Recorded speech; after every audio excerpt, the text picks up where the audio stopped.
¿Qué queremos decir cuando hablamos de palabra de Dios? ¿Qué es la palabra de Dios cuando decimos eso? Es una pregunta bastante importante porque siempre hablamos de la palabra de Dios. Obviamente la palabra de Dios es esto. Todos sabemos que la palabra de Dios es la Biblia. Entonces queremos hablar de la Biblia. Pero es interesante que la Biblia misma nunca o casi nunca usa la frase palabra de Dios para hablar de sí misma. Hay otras palabras como escrituras que hablan de la palabra de Dios. Entonces la palabra de Dios misma pocas veces usa la frase palabra de Dios con respecto a la Biblia. Entonces quiero profundizar un poquito en eso. ¿Por qué entonces hablamos de la palabra de Dios? Pasemos a Juan 1.1. Juan 1.1.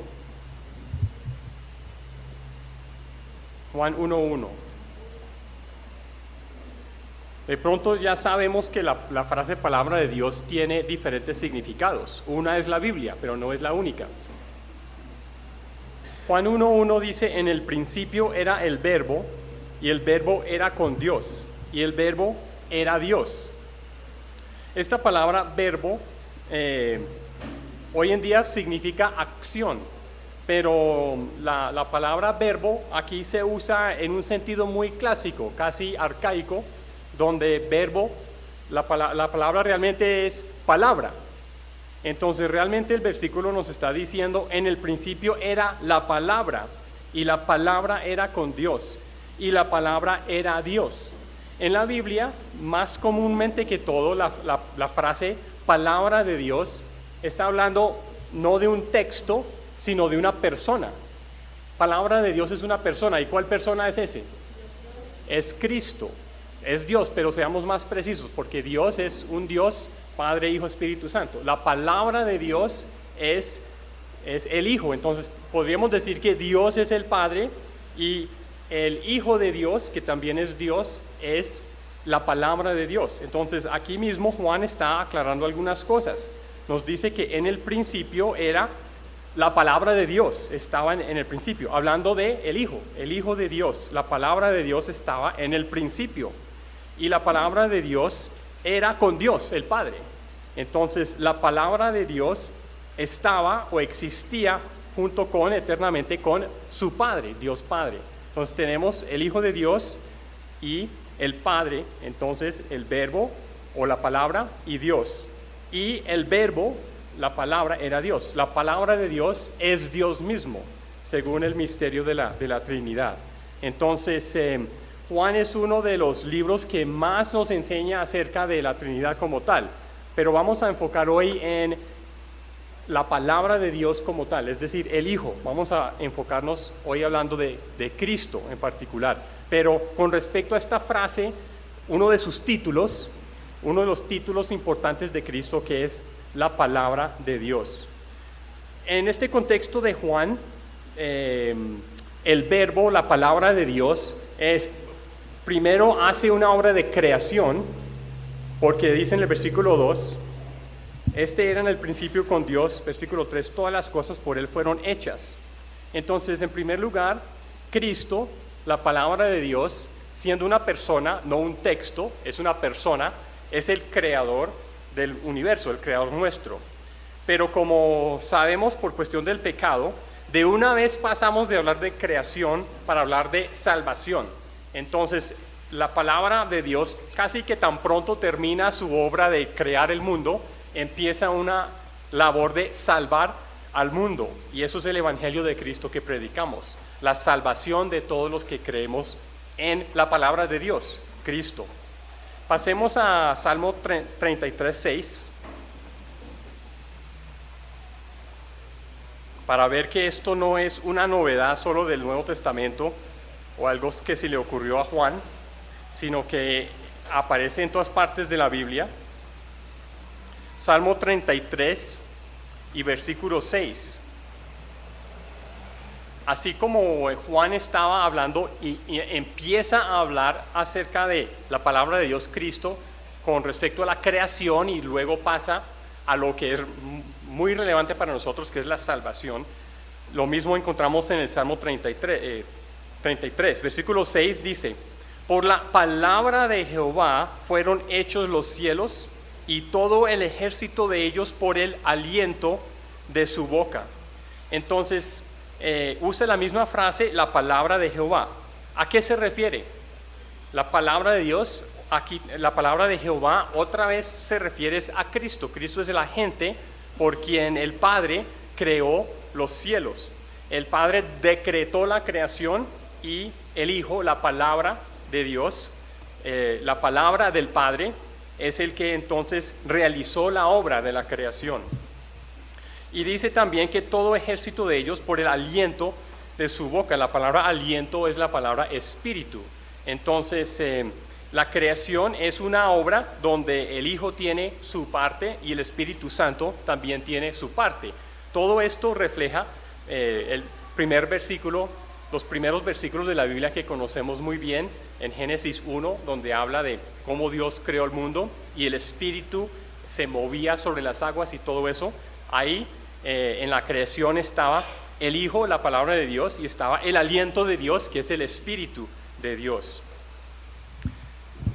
Pero hablemos un poquito más acerca de esta frase, palabra de Dios, para entender cuál es la relación exacta entre el texto que tenemos, porque aquí tenemos un texto que es la palabra de Dios, y la persona del Hijo, que es Cristo nuestro Salvador, que se entregó en la cruz por nosotros. ¿Qué relación hay entre estas dos cosas? Es una pregunta muy importante.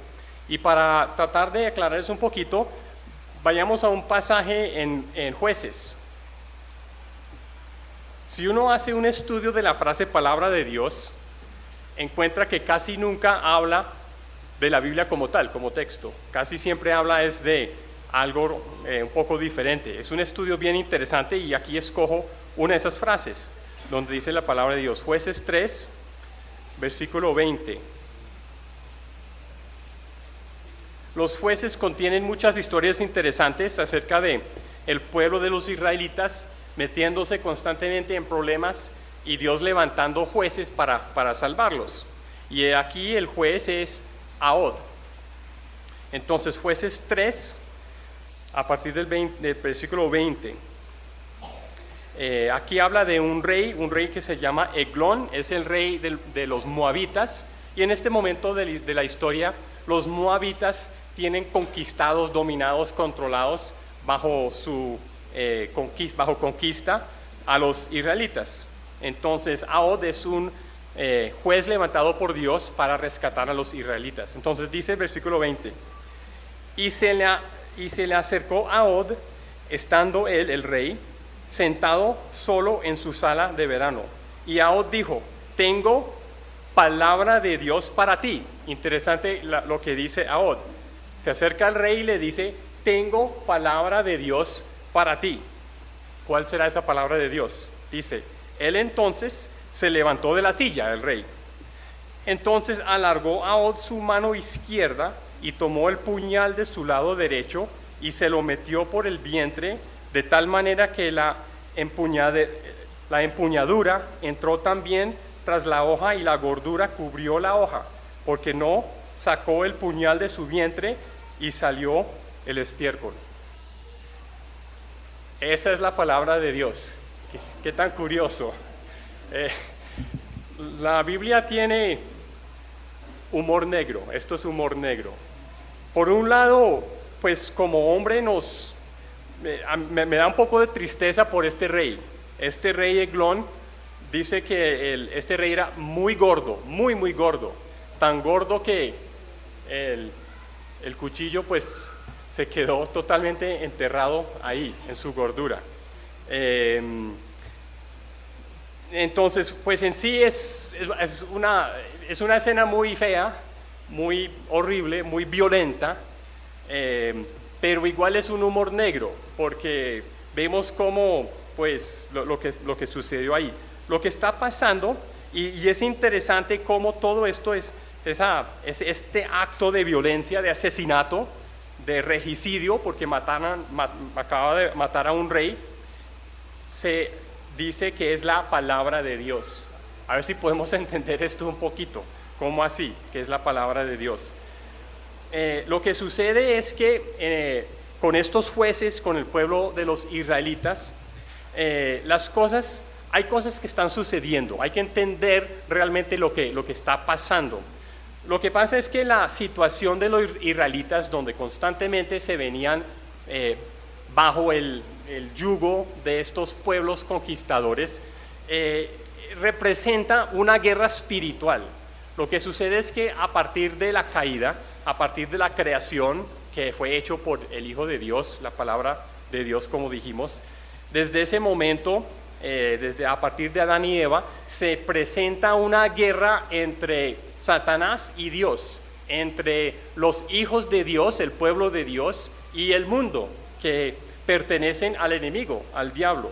Entonces, en estas historias, Israel representa el pueblo de Dios, y los moabitas, en este caso, representan los poderes del mundo bajo el dominio de Satanás. Entonces, este rey gordo, bien gordo, que dice ahí el hombre, un hombre muy grueso, es la palabra, como hombre da un poco de pesar. Yo lo siento a él como cierta víctima en todo esto. Ahí estaba él y vino y se aprovechó el juez Ahod, y vemos lo que sucedió. Entonces, como hombre, da tristeza, da pesar lo que sucedió. Pero este rey representaba algo, representaba una cabeza del mundo que está subyugando al pueblo de Dios. Es decir, cuando Dios promete restaurar el mundo, una de las cosas necesarias es quitar los malos elementos, los poderes que obran en contra de la redención de Dios. Podemos decir que en el mundo hay dos cosas: está el pueblo de Dios y están los poderes que obran en contra de Dios.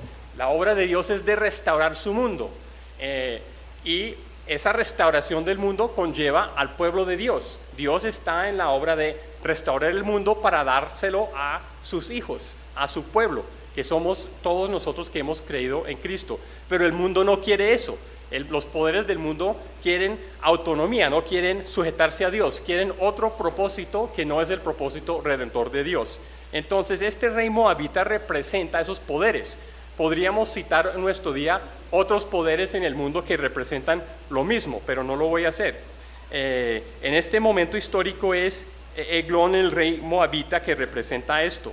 Entonces, lo que está sucediendo con ese acto de violencia es que por medio de la matanza de este rey, el pueblo de Israel queda librado por un rato, queda librado de los moabitas, quedan libertados. Esto señala aquí hay un contraste entre dos personajes. Si han escuchado del gordo y el flaco, este no es. Este es el zurdo y el gordo. El zurdo y el gordo.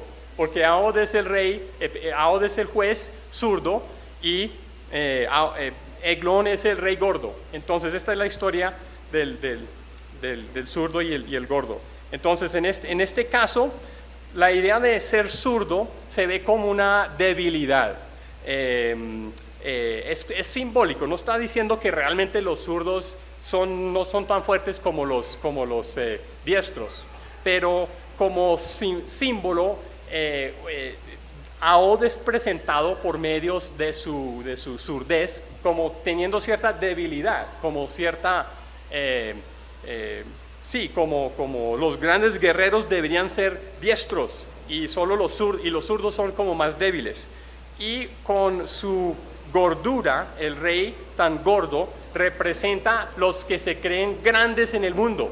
Aunque una cosa es ser gordo y otra cosa es ser grande, los que se levantan en el mundo. Pensamos, por ejemplo, en la Torre de Babel, que fue un edificio levantado en contra de Dios. El gordo Eglón representa a aquellos que se engrandecen delante de Dios y se creen algo importante. No es que Dios los levante, sino que ellos se levantan solos. Entonces son esos poderes del mundo, comenzando con Satanás y de ahí para abajo, los agentes de él, los poderosos que obran en contra de los propósitos de Dios, que entonces es la guerra, es la lucha entre estos dos. Dios entonces apoya al débil, al zurdo, y permite que el zurdo, el débil, derrota al grande y el poderoso rey de los moabitas. Así es como Dios está siempre obrando. A través de toda la palabra de Dios vemos cómo Dios levanta al humilde. El humilde es el que se humilla delante de Cristo y se une, digamos, al equipo de Dios, al ejército de Dios, por decirlo así, y los que se creen grandes, que se elevan y se oponen a los propósitos de Dios. En toda la Biblia encontramos desde los grandes reyes del mundo hasta los ricos, los poderosos. Vemos Satanás mismo, vemos el anticristo, que es un agente de Satanás, etcétera. Son todos los que se enaltecen, como este rey Eglón se había hecho gordo como de una manera de sátira. Su gordura era como una sátira de la grandeza supuesta de los seres humanos. Entonces, la palabra de Dios es un mensaje. Cuando viene Ahod y dice, tengo palabra de Dios para ti, es un mensaje, y no es solo para Eglón, es para todo el mundo. El mensaje es que Dios está obrando para salvar a su pueblo. Dios está obrando para restaurar el mundo. Ese es el mensaje. ¿Y cómo lo hace? ¿Cómo lo hace? Lo hace por medio de Cristo. Lo hace por medio de la palabra de Dios. Detrás de esta frase, palabra de Dios, que es el mensaje del puñal, detrás de ese mensaje es el mensaje de Cristo. El mensaje de que Cristo está obrando para salvar. Ahod aquí es una figura, una representación, un símbolo de Cristo. El que es un zurdo débil es la figura y el símbolo que representa aquel que se humilló, que bajó del cielo, se humilló hasta la cruz. Entonces, la palabra de Dios en este pasaje, que es el mensaje de la salvación de Dios, es una palabra de Dios que representa la palabra de Dios, que es Cristo. Y eso es lo que siempre vamos a encontrar en la palabra de Dios. Cuando encontramos este texto, esta palabra de Dios, que es texto, siempre nos señala a aquella palabra de Dios que es nuestro Salvador, que nos está obrando para librarnos de la esclavitud del mundo, para librarnos de la esclavitud del pecado, de la muerte, todas estas cosas. Dios está obrando para salvarnos de todas esas cosas. Esa es la verdadera palabra de Dios. El mensaje, pero no es un mensaje nomás, es un mensaje acerca de una persona. Cuando evangelizamos, no presentamos ni un texto, ni unas palabras, ni un mensaje, sino presentamos a una persona. Claro, el texto y el mensaje son los medios para presentar a la persona. Lo que siempre presentamos es la persona de Cristo, nada más. Todo lo demás es el medio por el cual podemos presentar a la palabra de Dios en sí, que es el Hijo de Dios, Cristo, nuestro Salvador.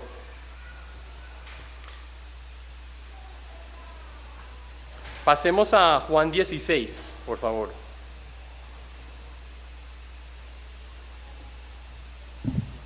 ¿Cómo está? Bueno, ¿se oye mejor? Bueno.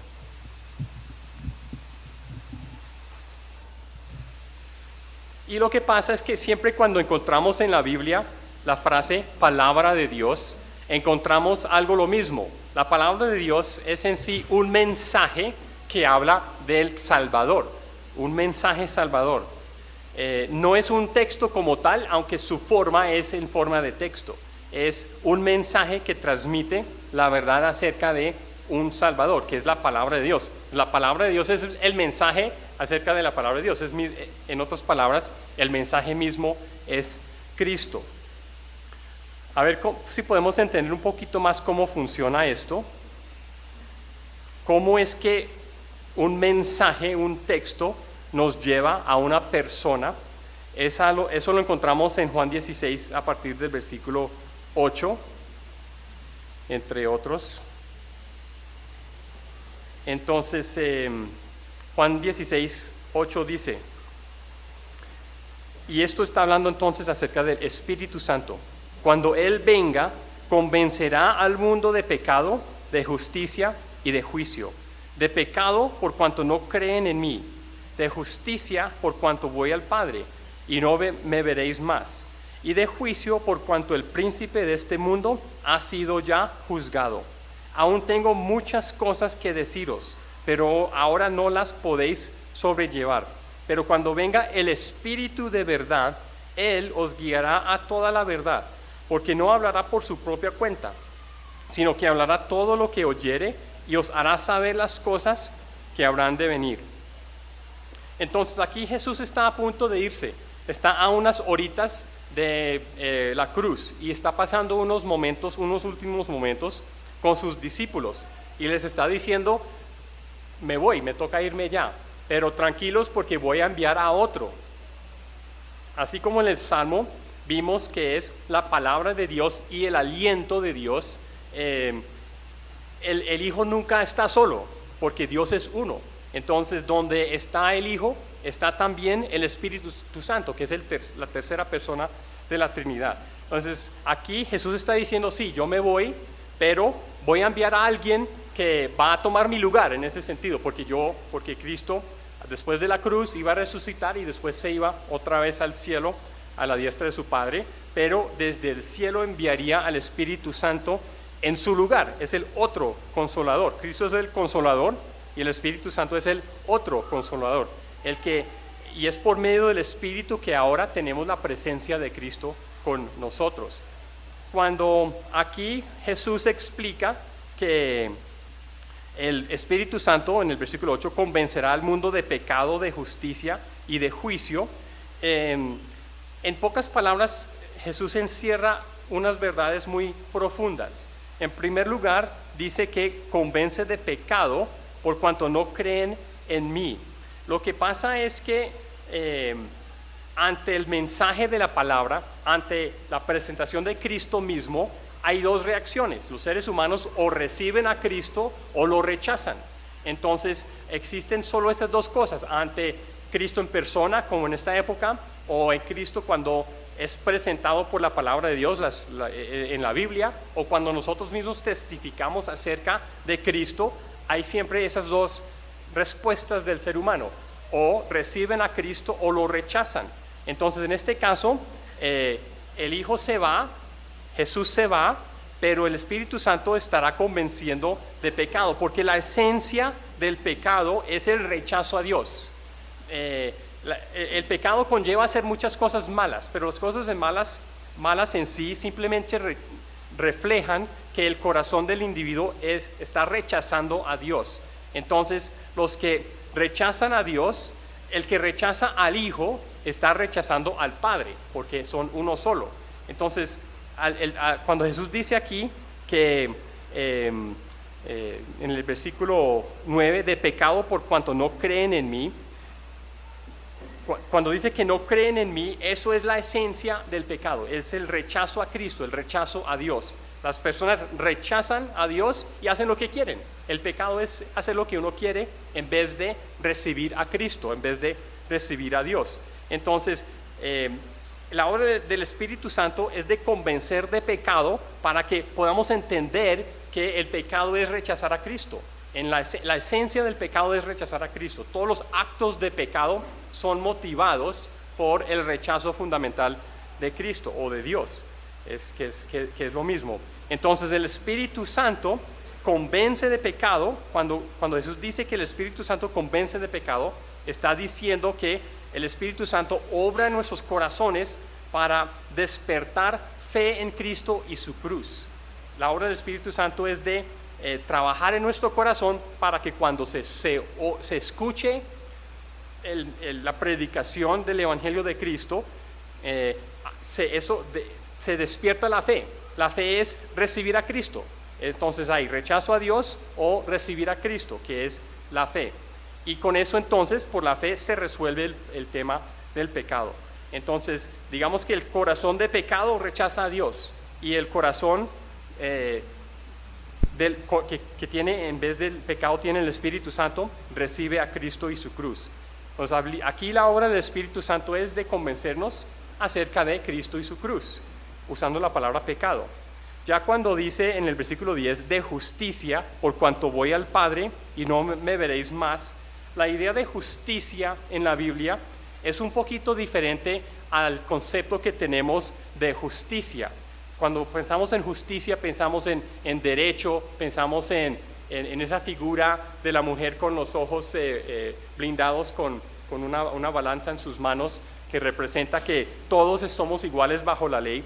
Ese concepto de justicia no es mala, no es incorrecta, pero el enfoque de la Biblia, cuando la Biblia habla de justicia, es de defender al indefenso.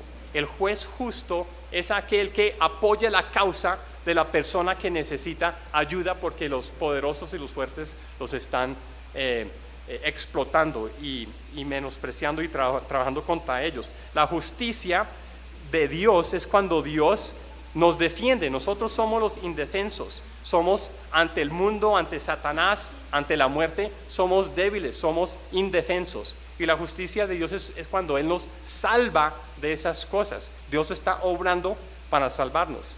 Entonces cuando dice que como Jesús se va, Jesús como tal ya no es el que nos trae justicia, sino el que Él nos envía, el Espíritu Santo, es el que hace la obra de justicia a favor de nosotros, en el sentido de que el Espíritu Santo otra vez es el que nos trae a Cristo y su cruz. La justicia nos llega por medio de Cristo y su cruz, pero Él es el Espíritu Santo que nos lleva a los pies de Cristo. Entonces, otra vez, justicia es una referencia a Cristo y su cruz. El pecado, en este contexto, pecado es una referencia a Cristo y su cruz, la obra del Espíritu Santo que nos convence. La justicia también es una referencia a Cristo y su cruz. Y el juicio, dice el versículo 11, y el juicio por cuanto el príncipe de este mundo ya ha sido juzgado. El príncipe de este mundo es Satanás, y Satanás fue vencido en la cruz también, en la cruz de Cristo. En unas pocas horitas de que Jesús diga estas palabras, quedó derrotado Satanás por la cruz de Cristo. Entonces el Evangelio, la palabra de Cristo, es una espada de doble filo. Por un lado, la cruz trae salvación para el pueblo de Dios, pero el otro lado, el otro filo de esa espada es el juicio sobre Satanás y el mundo y todo lo que pertenece a ese mundo. Entonces el mensaje de la salvación, el Evangelio, tiene el otro lado también, porque para restaurar este mundo es necesario quitar los elementos malos, quitar los poderes que tienen el origen de su poder no es en Dios, sino en Satanás mismo.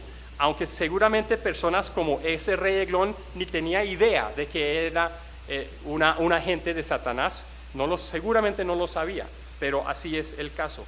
El mundo tiene los amigos de Dios y los enemigos de Dios y no hay áreas grises en ese sentido. Entonces, con tres palabras, pecado, justicia y juicio, el Señor se está señalando a sí mismo por medio del Espíritu Santo, porque la obra del Espíritu Santo es de revelarnos, de hacer que la obra de Cristo sea algo relevante para nosotros. Dice Cristo que Él mismo tenía muchas cosas para decirles, pero que en ese momento no era el momento porque estaban ya preparándose para la cruz. No era el momento para muchas cosas muy complicadas. Pero Jesús tenía muchas cosas por decirles. ¿Y cómo es que en su momento debido les iba a saber esas cosas que Jesús les quería decir? Por medio del Espíritu Santo. El Espíritu Santo es el que nos trae esas cosas que Jesús nos quiere decir. Entonces, a lo que voy es lo siguiente. Tenemos tres elementos que confluyen. Tenemos el texto, que aquí la tenemos en la mano, que nos habla de el Salvador, que es Jesús. La palabra de Dios, texto, nos habla de palabra de Dios, persona, que es Jesús. Y el que hace la conexión entre los dos en nuestras vidas es el Espíritu Santo. Hay muchas personas que leen el texto y nada, porque ¿qué parte faltó ahí? El Espíritu Santo. El Espíritu Santo faltó. A eso voy. El Espíritu Santo, ahora, cuando no estamos en la presencia como tal de Cristo nuestro Señor, es el Espíritu Santo que hace que nuestro Señor esté presente con nosotros mediante el texto que tenemos. Entonces tenemos palabra de Dios, texto, tenemos palabra de Dios, persona, y lo que une los dos es el Espíritu Santo. Sin el Espíritu Santo, esto queda en solo letras de tinta sobre una página. Es el Espíritu Santo que hace que esto cobre vida y que sea más que solo unas palabras ahí en la hoja. Este enfoque sobre la palabra de Dios es importante. A veces se nos olvida, a veces tomamos la Biblia como algo textual. Y obviamente el texto es la presentación. Tenemos que leer y estudiar las palabras. Pero si nos quedamos ahí, nos hemos perdido de lo más importante. Debemos tomar esta palabra de Dios no como texto, sino como una persona. Y si no llegamos a la persona, hemos perdido el sentido del texto, hemos perdido el sentido de las palabras. Si por medio de esta palabra no tenemos un encuentro con Cristo, la palabra, entonces ha sido tiempo perdido, ha sido en vano. El propósito por el cual Dios nos dio esta palabra es para que tuviéramos encuentros personales con la palabra de Dios, que es Cristo. Las dos cosas son inseparables. Si las separamos, estamos haciendo otra cosa diferente. Estamos leyendo por leer. A veces fácilmente caemos en el error de ser como muy textuales y olvidarnos de lo personal que esto representa. Un ejemplo, por ejemplo, ¿quiénes aquí en algún momento han traicionado al Señor en su corazón? ¿Hemos traicionado al Señor en nuestro corazón? Claro, no estoy pidiendo que levanten la mano porque yo ya sé la respuesta, porque me conozco a mí. Me conozco a mí mismo, sí. Pero entonces, si no tenemos cuidado, podríamos leer ese pasaje que dice que Judas salió y se ahorcó. Entonces, pues, si nosotros hemos traicionado a Jesús, pues ahí está la palabra de Dios, lo que hay que hacer, ¿no? Hay que tener cuidado con lo que hacemos con el texto. El texto tiene un propósito y no es para ser, digamos, tan textuales, sino personales. No estoy menospreciando el texto, solo queremos no confundir el medio con el fin. Para muchas personas, y lo digo por experiencia propia, el texto ha sido para mí el fin y no el medio. El medio es el texto, pero el fin es Cristo mismo. Hay una palabra para eso, y es una palabra que desde que lo escuché por primera vez me costó años en entender realmente lo que quería decir. Y esa es la palabra bibliolatría. ¿Sí lo han escuchado? Bibliolatría. Bibliolatría significa adorar al texto en vez de a la persona. Y si, por ejemplo, nuestros amigos católicos caen en el error de adorar a la Virgen, adorar a la Madre de Dios de maneras no apropiadas, de pronto sin darse cuenta, a veces nosotros, que somos como del otro lado del espectro, podríamos caer, si no tenemos cuidado, no en la mariología, sino en la bibliolatría. La bibliolatría es cuando adoramos más al texto y nos olvidamos de la persona. Cuando tomamos de manera muy textual la Biblia y no personal, y nos confundimos el fin con el medio, estaríamos cayendo en la bibliolatría. La Biblia entonces no es un amuleto. La idea no es que, bueno, si lo leo, me va a ir bien y me arreglo con Dios por solo leerlo. Claro, hay que leerlo, pero por solo leerlo ya cumplí, listo, ya por mis 15 minutos esta mañana ya leí, ya cumplí, cierro la Biblia y me voy. Eso es usar la Biblia como amuleto. Si no tuve un encuentro con Cristo, pues toca buscar que la próxima vez, ojalá sí tenga un encuentro con Cristo por medio de el estudio y la lectura de su palabra. ¿Dios está buscando personas disciplinadas? Pues Dios está buscando quienes le adoren en espíritu y en verdad. Claro, la disciplina es buena, la disciplina ayuda. No estoy diciendo que es mejor ser indisciplinado que disciplinado, pero la sola disciplina no es suficiente. Hay personas que se jactan por ser tan disciplinados. Tampoco. La disciplina ojalá nos lleve a tener un encuentro con Cristo. La disciplina nos puede llevar a muchas cosas. Entonces, tampoco la disciplina misma debe ser el fin, sino un medio también para tener el encuentro con Cristo que tanto necesitamos por medio de su palabra.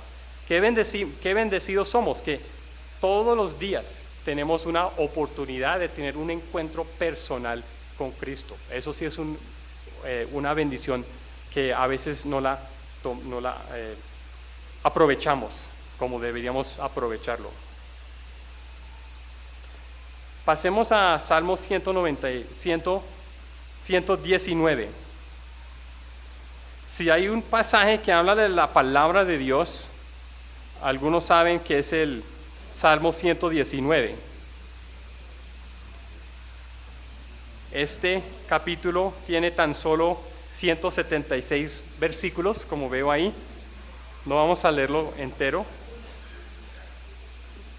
Pero sí es un salmo que de los grandes capítulos de la Biblia enfoca en la palabra de Dios como tal. Salmo 119 dice en el primer versículo: bienaventurados los perfectos de camino, los que andan en la ley de Jehová. Cuando leemos pasajes así, salmos del Antiguo Testamento y otros pasajes, así como cuando leímos el pasaje de Jueces, teníamos que entender de qué se trataba, que no se trataba tanto de un juez y de un rey moabita, que realmente nos está hablando de la salvación de Dios. Aquí también con los salmos tenemos que leerlo de la manera indicada, que nos lleve a Cristo. Tenemos que leer estas cosas con ojos cristianos. Entonces, cuando dice bienaventurados los perfectos de camino, uno dice, bueno, ¿cuántos bienaventurados habrían? ¿Quiénes son los perfectos de camino? La frase quiere decir, los perfectos de camino significa personas íntegras. Una persona íntegra es una persona que ama a Cristo y al prójimo. Dios nos pide dos cosas. Toda la ley se resume con dos ideas principales: de amar a Cristo sobre todas las cosas y de amar al prójimo como a mí mismo. Entonces, una persona íntegra es una persona que sus palabras y sus acciones son coherentes. Entonces, una persona íntegra en el sentido bíblico es una persona que de verdad ama a Cristo y que lo pone en práctica en el amor a los hermanos. Entonces, ¿pueden existir perfectos de camino? ¿Pueden existir o esto es solo un ideal imposible? Sí existen, claro que sí, claro que sí. Sí hay personas íntegras en el sentido de que la obra del Espíritu Santo ha obrado en sus vidas de manera que sí aman a Cristo más que cualquier otro individuo y que en mayor o menor grado han aprendido a amar a sus hermanos, en algún grado, en alguna medida. La perfección de esto, no llegamos a esto, pero la frase como tal habla de la integridad en el sentido que estoy diciendo. Los que andan en la ley de Jehová. También la palabra ley, así como la palabra justicia, a veces la cargamos con mucho sentido como de derecho, de normas así para cumplir. Y la frase ley de Jehová tiene un significado. La palabra ley como tal no significa ley en ese sentido que estamos acostumbrados. La palabra ley significa instrucción en un contexto así.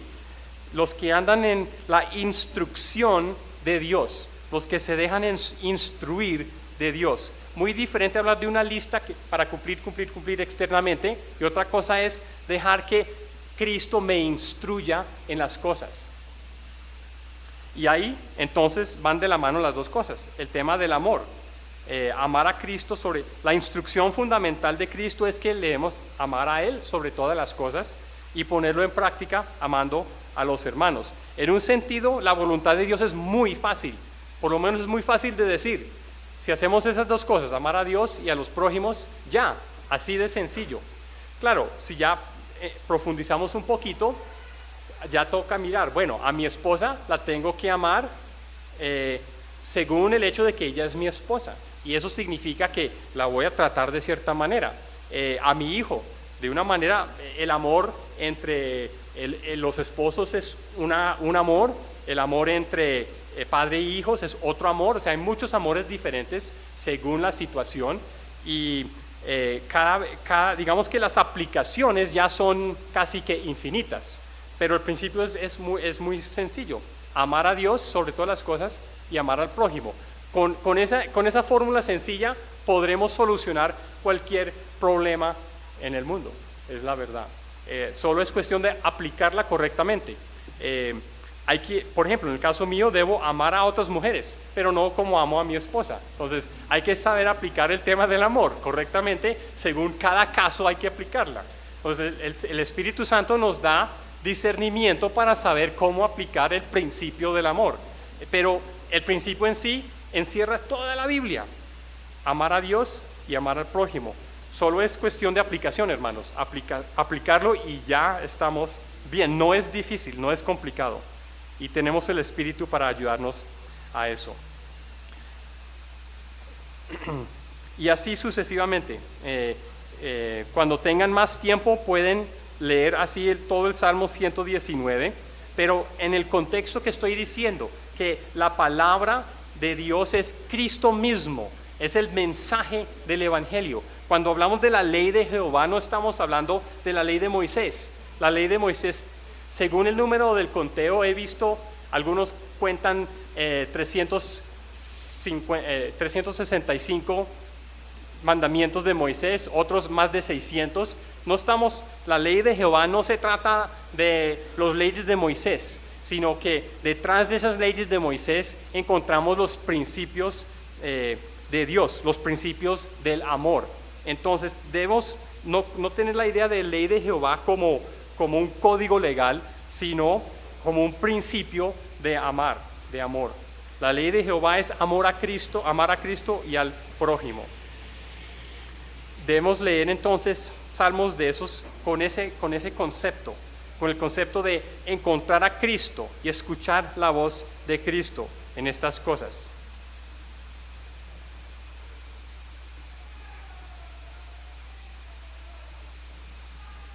Pasemos a 2 Corintios 3:6. 2 Corintios 3:6.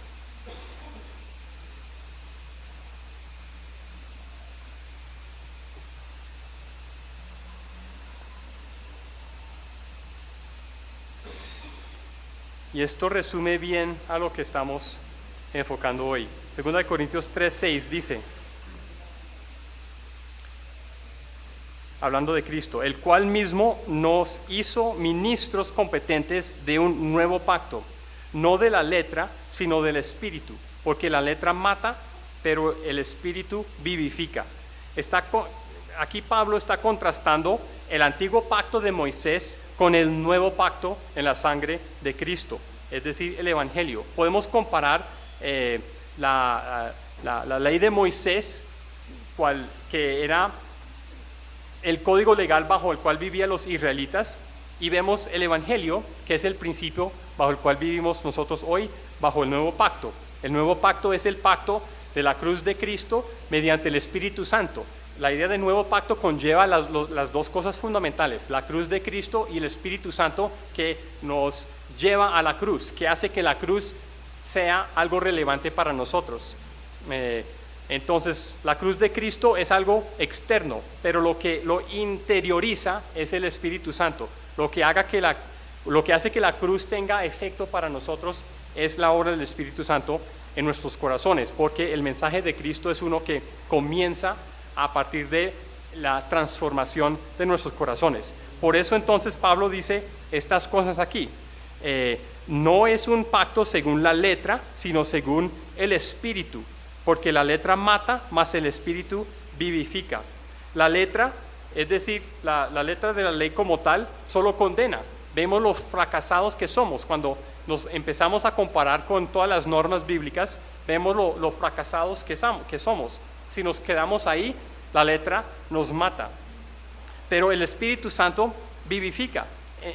El Espíritu Santo, la verdad es que cuando dice sino del Espíritu, porque la letra mata, más el Espíritu vivifica, esas deberían estar en mayúscula, porque es una referencia al Espíritu Santo.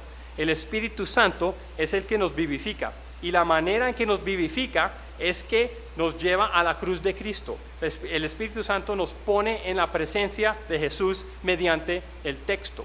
Entonces no podemos eliminar ninguno de los tres. Necesitamos la obra de Cristo en la cruz, necesitamos el Espíritu Santo y necesitamos el texto, que es el medio por el cual llegamos a la presencia de Cristo. La función del Espíritu Santo es de ponernos en la presencia de Cristo, la palabra de Dios. Entonces la letra anuncia el nuevo pacto, la letra la anuncia, pero no nos podemos quedar con la letra. Es como si alguien se quedara leyendo acerca de Cristo y nunca llegando a la presencia de Cristo. Sería tiempo perdido, sería un ejercicio en vano. Estos dos pactos hablan de dos cosas. Podríamos decir que la letra, el texto, si se deja el texto en texto, eso apela a la carne. De alguna manera es más fácil tener como una lista como para irla chuleando, cumplí, porque al final digo, uy, cumplí, me fue muy bien. Eso es la carne, no es el corazón. El corazón significa que el Espíritu Santo ha transformado mi corazón. Entonces voy a decir algo un poco fuerte, y eso es que si tenemos la palabra de Dios, el texto, si tenemos aquí el texto y la estudiamos y la leemos, que es lo que debemos hacer, pero si se queda ahí y no resulta en un encuentro con Cristo, entonces estamos cogiendo por un camino peligroso, porque el texto mismo, la palabra de Dios texto, que no nos conlleva a palabra de Dios Cristo, ese es el camino peligroso. Ese camino tiene varios nombres. Es el camino del judaísmo. Ellos aceptaron la letra y rechazaron al Hijo de Dios. Eso es el camino del farisaísmo. El farisaísmo es la hipocresía. Nos dice, uy, yo cumplo al pie de la letra, como dijo ese joven que fue a Cristo, dijo, desde mi juventud he cumplido con la letra. Eso es el farisaísmo. Y el legalismo es cuando medimos la espiritualidad según el cumplimiento de ciertas cosas externas. Es que cumplió con ciertas cosas externas, entonces debe estar bien con Dios. Eso es legalismo, cuando medimos lo espiritual por medio de termómetros exteriores, leyes externas. Eso es legalismo. Legalismo es estas tres cosas: judaísmo, farisaísmo, legalismo, están 100% opuestos al evangelio de Cristo, el evangelio de la salvación. Entonces, digamos que ante el error, la distracción que nos ofrece la carne de cumplir la letra, de eso no se trata. No se trata de cumplir la letra, sino se trata de conocer la persona. Eso es el mensaje que quiero transmitir en el día de hoy, que el texto nos lleve a la persona de Cristo, que la palabra de Dios nos lleve a la palabra de Dios. Y ya entienden lo que quiero decir con eso. Se trata es de conocer a la persona de Cristo mediante el texto que Dios nos ha regalado, que tiene ese fin precisamente. De lo contrario, no se está realizando el fin por el cual, el fin por el cual fue dado el texto de la palabra de Dios. Oremos, hermanos. Amado Señor, te damos gracias porque por causa de nuestra rebelión y nuestro pecado, y debido a tu gran amor para con nosotros y el deseo de restaurar el mundo y restaurar a tu pueblo, restaurarnos a nosotros, Señor, fuiste a la cruz. Te damos gracias, Señor, por tu obra a favor de nosotros. Te damos gracias que estás obrando con mano fuerte, invisible a veces, pero fuerte, para cambiar el orden natural de las cosas y de realizar nuestra redención en el sentido total y completo, comenzando con nuestro corazón y de ahí al pueblo de Dios y de ahí al mundo entero, Señor.